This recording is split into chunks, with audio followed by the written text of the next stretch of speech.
Number one, and I happen to think it is the most important for the voting American. We have to march on our state capitals across this country and demand an end to gerrymandering.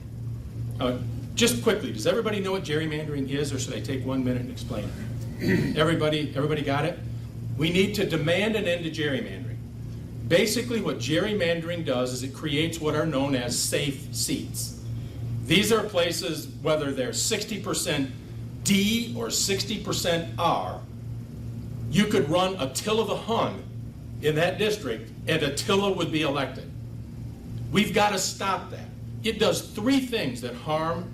I call it a cancer on the face of democracy.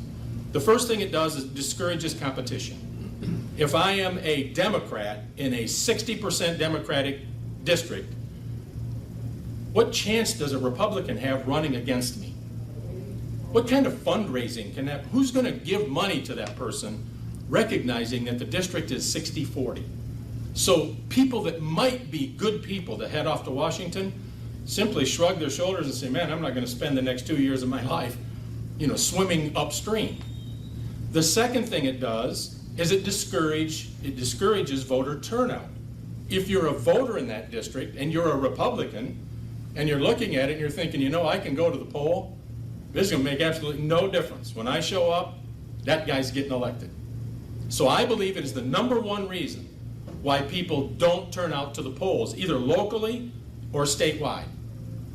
The final thing may be the worst, and that is that it allows the elected officials in those districts to ignore that percentage of the population of the district that is not in their party.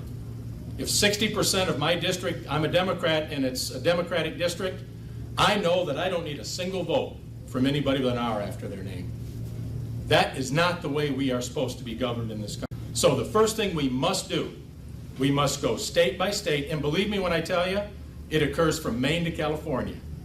There are no good guys in this mix. Democrats and Republicans, they've all figured out how to rig it so that their party gets the advantage in the next election cycle.